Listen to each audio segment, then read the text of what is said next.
Next question देखो भाई।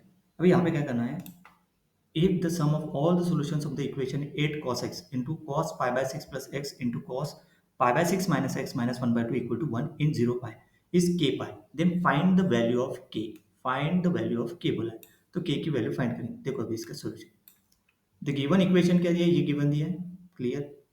First let simplify the product of the cosine inside the parenthesis. Product of the cosine मतलब this cos into this cos, इसको simplify करेंगे तो उसके लिए क्या यूज कर रहे हैं अपन, देखो product of some trigonometric identity क्या है वो, cos A into cos B, मतलब कॉस कॉस है ना, cos A into cos B equal to 1/2 cos A plus B plus cos A minus B. A को सेट करो pi by 2 plus x and B को set करो pi by 6, sorry pi by 6 plus x for A, and capital B को set करेंगे पाई by 6 minus x. तो क्या हो जाएगा ये बी, तो ए प्लस बी क्या हो गया, pi by 6 plus x, pi by 6 plus x that is pi by 3, and a minus b क्या हो जाएगा, pi by 6 plus x minus pi by 6 minus x that is 2x। तो ये term क्या बनेगा, दिस इज इनटू, या ए plus B put कर दो ये पाई बाय 6 और ए माइनस बी पुट करो 2x, ये आ गया टर्म। मतलब ये वाली टर्म जो है cos x into cos x, ये टर्म क्या आएगी 1/2 cos pi by 3 plus cos 2x, और cos पाई बाय 3 होता है 1/2, है ना। cos पाई बाय 3 की वैल्यू 1/2, देखो यहाँ पे पुट कर दी, पाई बाय 3 इज 1/2 पुट कर दी इसमें, तो ये 1/2 plus cos 2x that is equal to 1/4 plus 1/2 cos 2x। अभी ये जो वैल्यू है बैक इनटू दिस सब्स्टिट्यूट इसमें करो given equation, substitute this back into original equation, देखो पुट कर दिया यहाँ पे 8 cos x बाहर है, 1/4 plus 1/2 cos 2x minus 1/2, so this is equal to ये आ गया 8 cos x 1/2 cos 2x minus 1/4 equal to 1, ये इक्वेशन आ गया। Now to simplify factor out, next करेंगे अपन simplify, to simplify factor out 1/4 from the parenthesis, factor out 1/4 करेंगे, देखो 1/4 को बाहर निकाल दिया तो ये 1/4 इंटू 8 क्या हो गया 2, 8/4 मतलब 2 cos x 2 cos 2x minus 1 equal to 1।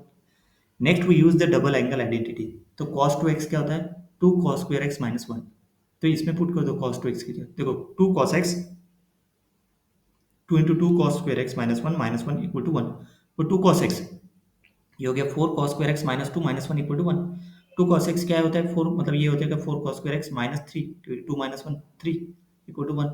अभी देखो recognise the expression cos x 4 cos square x minus 3 as cos 3x, क्योंकि cos 3x क्या होता है 4 cos cube x minus 3 cos x, इसको मल्टीप्लाई करो ना, इसका मल्टीप्लाई करता है तो इसका 4 cos क्यूब x होता है और माइनस 3 cos x, तो उसका क्या होता है this is equal to cos 3x, मतलब ये जो टर्म है ये टर्म का क्या हो गया 2 को छोड़ के 2 बाहर है cos 3x इक्वल टू 1, मतलब cos 3x की वैल्यू क्या आएगी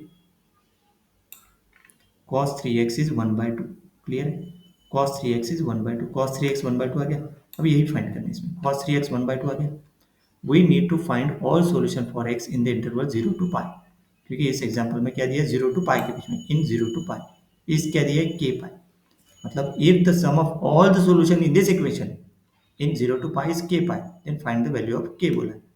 अभी देखो कहाँ है, yes 0 to pi, let theta equal to 3x है, since x belongs to 0 to pi, theta belongs to 0, 3 pi, we need to find the values of theta in 0, 3 pi, क्योंकि theta equal to 3x है ना, ये किसके लिए 0 to pi x के लिए, तो ये अपन ने क्या 3x है, तो थीटा को सेट करेंगे अपन 3x और थीटा निकालेंगे, मतलब x belongs to 0 to pi, तो मतलब पहले थीटा निकालेंगे, theta belongs to 0 to 3 pi, so we need to find the values of theta in 0 to 3 pi such that cos theta equal to 1/2, तो cos theta equal to 1/2, theta equal to 2n pi plus minus pi by 3, this is a general solution of cos theta equal to 1/2।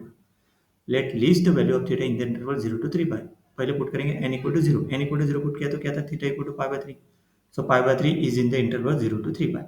then next put करेंगे अपन k equal to then n equal to 0, ये आ गया, then theta equal to मतलब इसमें put करने के बाद देखो माइनस pi by 3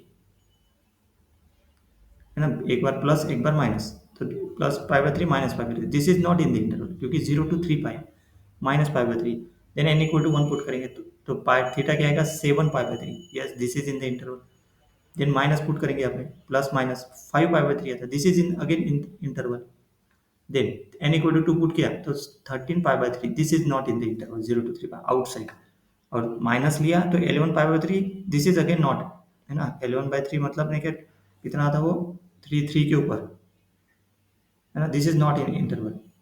जीरो मतलब कितने हैं, एक n इक्वल टू जीरो के लिए दोनों आ रहे हैं और n इक्वल टू वन के लिए दोनों आ रहे हैं, है ना. 7 pi by 3 this is in the interval and this is in the, नहीं, n इक्वल टू जीरो के लिए एक ही आ रहा है, वन, और n इक्वल टू वन के लिए दोनों आ रहे हैं, n इक्वल टू जीरो के लिए एक ही है. Okay, so the values of 3x are pi by 3, 5 pi by 3, 7 pi by 3. Clear. Now we find the corresponding values for x. ये हो गया 3x की वैल्यू. x की वैल्यू निकालना है अपने को, क्योंकि इसलिए कि इसकी वैल्यू थीटा की वैल्यू, थीटा को क्या सेट किया अपन ने, 3x. 3x की वैल्यू अभी डिवाइड बाय 3 करो, मतलब डिवाइड बाय नहीं कि इसको 1/3 से पूरा मल्टीप्लिकेशन करो. तो x1 equal to pi by 9, x2 equal to 5 pi by 9, x3 equal to 7 pi by. These are the solution. All these solution are within the interval 0, pi. सही है, within the interval है. All are valid solution. The sum of all solution क्या है, x1 plus x2 plus x3. पूरे इसका सम कितना था, 13 pi by 9. है ना. The problem state that the sum of all solution is k pi. देखो यहाँ पे k पाई दिया, sum of all solution is k pi. ये देखो k पाई.